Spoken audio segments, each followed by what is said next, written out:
Praise the Lord. Daniel പ്രവാചകന്റെ പുസ്തകം 12-ാം അധ്യായം 1 മുതൽ 13 വരെയുള്ള തിരുവചനങ്ങൾ.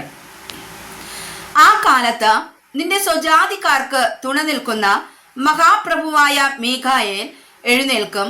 ഒരു ജാതി ഉണ്ടായതു മുതൽ ഈ കാലം വരെ സംഭവിച്ചിട്ടില്ലാത്ത കഷ്ടകാലം ഉണ്ടാകും. അന്ന് നിന്റെ ജനം പുസ്തകത്തിൽ എഴുതി കാണുന്ന ഏവനും തന്നെ രക്ഷ പ്രാപിക്കും. നിലത്തിലെ പൊടിയിൽ നിദ്ര കൊള്ളുന്നവരിൽ പലരും, ചിലർ നിത്യജീവനായും ചിലർ ലജ്ജയ്ക്കും നിത്യനിന്ദയ്ക്കുമായും ഉണരും. എന്നാൽ ബുദ്ധിമാന്മാർ ആകാശമണ്ഡലത്തിന്റെ പ്രഭ പോലെയും പലരെയും നീതിയിലേക്ക് തിരിക്കുന്നവർ നക്ഷത്രങ്ങളെ പോലെയും എന്നും എന്നേക്കും പ്രകാശിക്കും. നീയോ ദാനിയേലേ, അന്ത്യകാലം വരെ ഈ വചനങ്ങളെ അടച്ച് പുസ്തകത്തിന് മുദ്രയിടുക. പലരും അതിനെ പരിശോധിക്കുകയും ജ്ഞാനം വർദ്ധിക്കുകയും ചെയ്യും. അനന്തരം ദാനിയേൽ എന്ന ഞാൻ നോക്കിയപ്പോൾ മറ്റു രണ്ടാൾ, ഒരുത്തൻ നദീതീരത്ത് ഇക്കരെയും മറ്റവൻ നദീതീരത്ത് അക്കരെയും നിൽക്കുന്നത് കണ്ടു.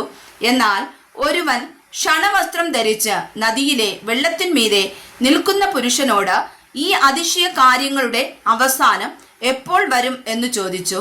ക്ഷണവസ്ത്രം ധരിച്ച് നദിയിലെ വെള്ളത്തിന്മീതെ നിൽക്കുന്ന പുരുഷൻ വലം കൈയും ഇടം കൈയും സ്വർഗത്തേക്ക് ഉയർത്തി, എന്നേക്കും ജീവിച്ചിരിക്കുന്നവനാണ്. ഇനി കാലവും കാലങ്ങളും കാലാർത്ഥവും ചെല്ലും. അവർ വിശുദ്ധ ജനത്തിന്റെ ബലത്തെ തകർത്തു കളഞ്ഞ ശേഷം ഈ കാര്യങ്ങളൊക്കെയും നിവൃത്തിയാകും എന്നിങ്ങനെ സത്യം ചെയ്യുന്നത് ഞാൻ കേട്ടു എങ്കിലും ഗ്രഹിച്ചില്ല. ആകയാൽ ഞാൻ യജമാനനെ, ഈ കാര്യങ്ങളുടെ അവസാനം എന്തായിരിക്കും എന്ന് ചോദിച്ചു. അതിനവൻ ഉത്തരം പറഞ്ഞത്, ദാനിയേലേ, പൊയ്ക്കൊള്ളുക. ഈ വചനങ്ങൾ അന്ത്യകാലത്തേക്ക് അടച്ചും മുദ്രയിട്ടും ഇരിക്കുന്നു. പലരും തങ്ങളെ ശുദ്ധീകരിച്ച് നിർമ്മലീകരിച്ച് ശോധന കഴിക്കും. ദുഷ്ടന്മാരോ ദുഷ്ടത പ്രവർത്തിക്കും. ദുഷ്ടന്മാരിൽ ആരും അത് തിരിച്ചറിയുകയില്ല.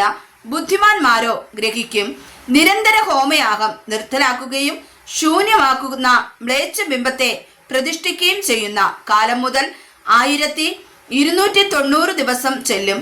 1335 ദിവസത്തോളം കാത്തു ജീവിച്ചിരിക്കുന്നവൻ ഭാഗ്യവാൻ. നീയോ അവസാനം വരുവോളം പോയിക്കൊള്ളുക. നീ വിശ്രമിച്ച് കാലാവസാനത്തിങ്കൽ നിന്റെ ഓഹരി ലഭിപ്പാൻ എഴുന്നേറ്റ് വരും. വായിച്ചതായ വചനങ്ങളാൽ കർത്താവ് നമ്മെ അനുഗ്രഹിക്കുമാറാകട്ടെ. ആമേൻ.